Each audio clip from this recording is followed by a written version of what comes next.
Welcome प्यारे बच्चों। तो आज हम इस वीडियो में पाठ बाल गोविंद भगत के सबसे महत्वपूर्ण बहुविकल्पीय प्रश्नों को अर्थात एमसीक्यू क्वेश्चंस को करने वाले हैं। तो चलिए शुरू करते हैं। सबसे पहला प्रश्न है, बाल गोविंद भगत पाठ के लेखक का क्या नाम है? तो बाल गोविंद भगत पाठ के लेखक का नाम राम वृक्ष बैनीपुरी है। राम वृक्ष बैनीपुरी। इससे पहले हमने नेताजी का चश्मा पाठ पढ़ा था। उसके लेखक का नाम क्या था? उसके लेखक का नाम था स्वयं प्रकाश।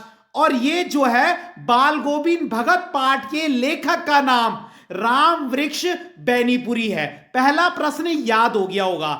बाल गोविंद भगत पाठ के लेखक का नाम राम वृक्ष बैनीपुरी। राम वृक्ष बैनीपुरी। पहला क्वेश्चन याद हो गया। सेकंड प्रश्न है, बाल गोविंद भगत की आयु थी, इनकी एज कितनी थी? 60 से ऊपर। एमसीक्यू में आ सकता है 50 से ऊपर, 60 से ऊपर, 70 से ऊपर, 80 से ऊपर। तो इनकी जो आयु थी वो 60 से ऊपर थी। ठीक है।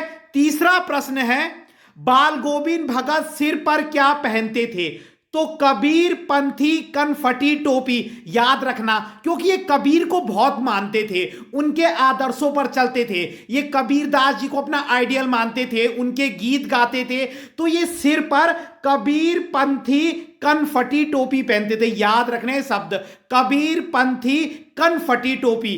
क्लियर हो गया? तीसरा प्रश्न, ये सिर पर क्या पहनते थे? कबीर पंथी कनफटी टोपी। फोर्थ है, बाल गोविंद भगत माथे पर क्या लगाते थे? रामानंदी चंदन का तिलक। रामानंदी चंदन का तिलक। याद रखना है, चंदन का तिलक भी हो सकता है एमसीक्यू में, और रामानंदी चंदन का तिलक भी हो सकता है।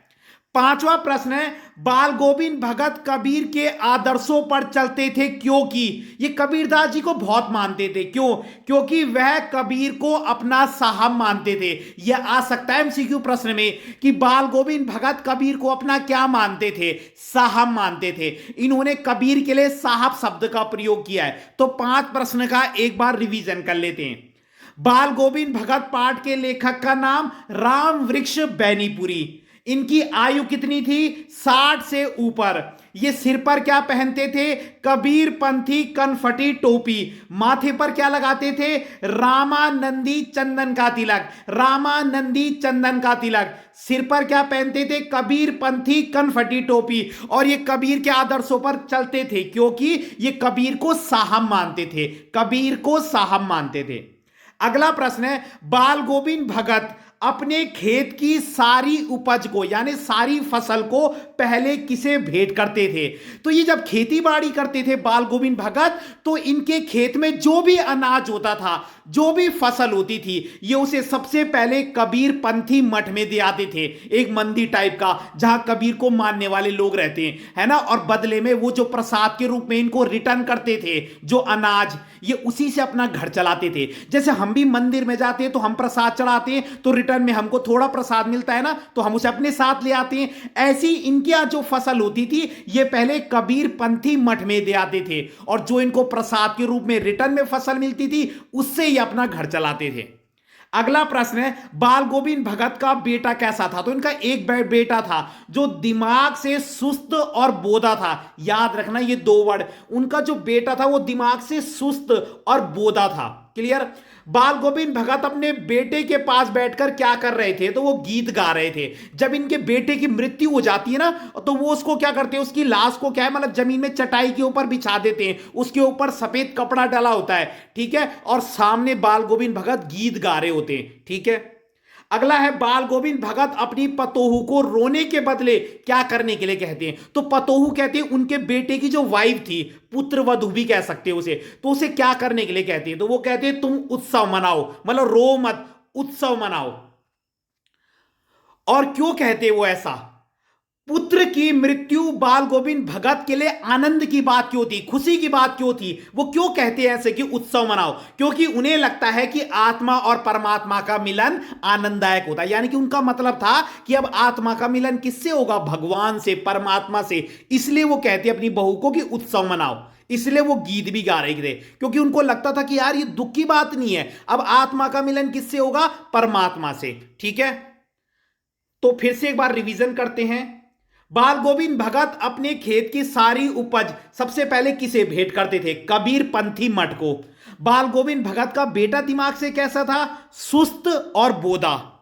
बाल गोविंद भगत अपने बेटे के पास बैठकर क्या कर रहे थे? मतलब बेटे की जो लाश थी उसके पास बैठकर गीत गा रहे थे।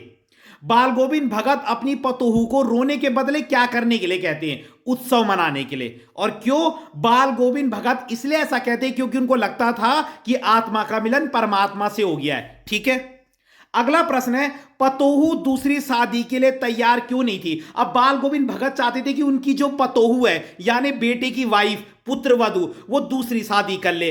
ठीक है, लेकिन वो क्यों नहीं करना चाहती थी दूसरी शादी? क्योंकि वह बाल गोविंद भगत की सेवा और उनकी देखभाल करना चाहती थी। तो बाल गोविंद भगत कहते कि तू दूसरी शादी कर ले, लेकिन उनकी बहू नहीं करना चाहती दूसरी शादी, क्योंकि वो बाल गोविंद भगत जी की सेवा और देखभाल करना चाहती थी।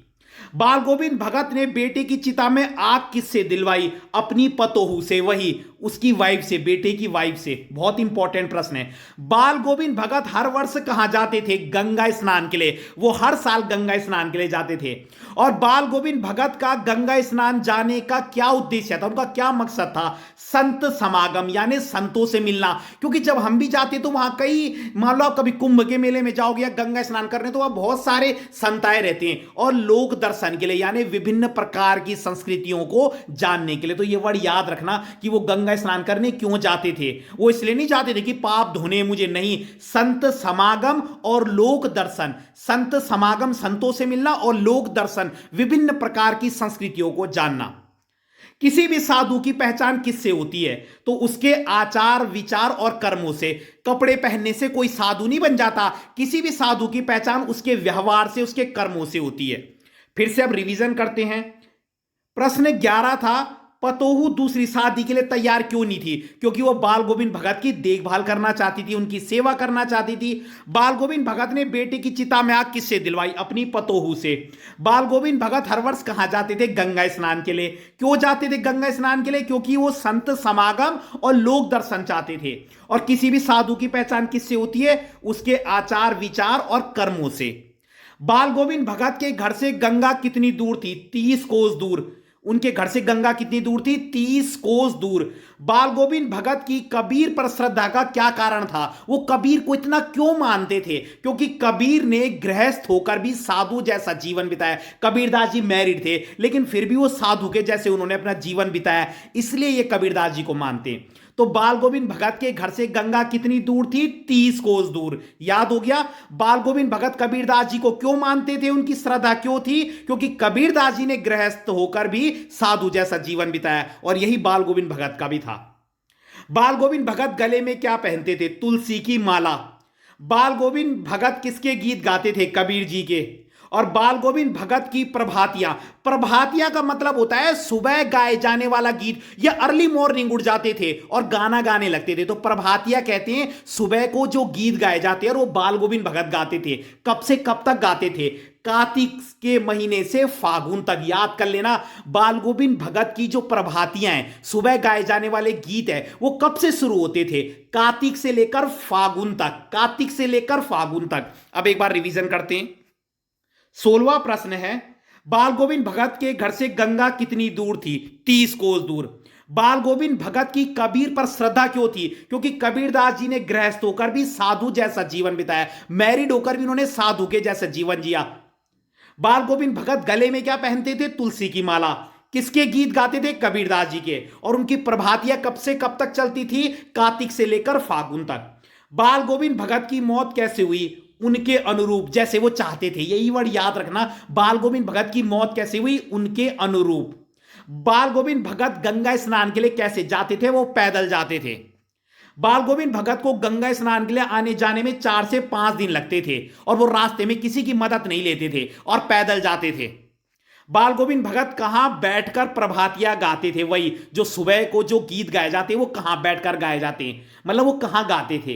गांव के बाहर, उनके गांव के बाहर एक पोखर था, पोखर कहते हैं एक तालाब को, और ऊंचे भिंडे, ऊंचे भिंडे कहते हैं तालाब के किनारे जो जमीन होती है ना, उसमें से जो थोड़ी सी जमीन थोड़ी ऊंची होती है, होता है ना, जैसे एक जमीन है और वहां पे से कहीं पे उठी हुई जगह होती है, वहां पर बैठकर।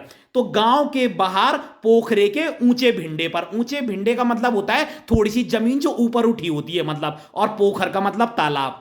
और बाल गोविंद भगत का चेहरा किससे जगमगाता रहता था? सफेद बालों से। वो गोरे चिट्टे थे ना, और जो उनका जो कद था वो मंझोला था, मंझोला बोलो या मंझला बोलो, मतलब वो मीडियम कद के थे, बहुत ज्यादा लंबे भी नहीं थे बहुत ज्यादा छोटे भी नहीं थे, ठीक है? तो वो मंझले कद के थे, मीडियम मतलब, और गोरे चिट्टे थे, और उनका चेहरा सफेद बालों से जगमगाता था, ठीक है? और वो कहां बैठकर प्रभातियां गाते थे? पोखरे के, पोखर कहते तालाब के ऊपर, ऊंचे भिंडे का मतलब थोड़ी हाइटेड जमीन, तो गांव के बाहर पोखरे के ऊंचे भिंडे पर, यहां पे पोखर वर्ड याद रखो और ऊंचे भिंडे याद रखो। और उनको गंगा स्नान के लिए जब वो जाते थे तो 4 से 5 दिन लगते थे जाने आने में, ठीक है? और वो पैदल जाते थे गंगा स्नान के लिए। और कितनी दूर थी वो गंगा? क्या बताया था मैंने आपको? 30 कोस दूर। याद रखना ये, वहां से गंगा कितनी दूर थी? 30 कोस दूर। क्लियर हो गया ये? तो अगर आपको वीडियो पसंद आई हो तो लाइक कीजिएगा, कमेंट कीजिएगा और चैनल को ज्यादा से ज्यादा शेयर कीजिएगा। Thank you.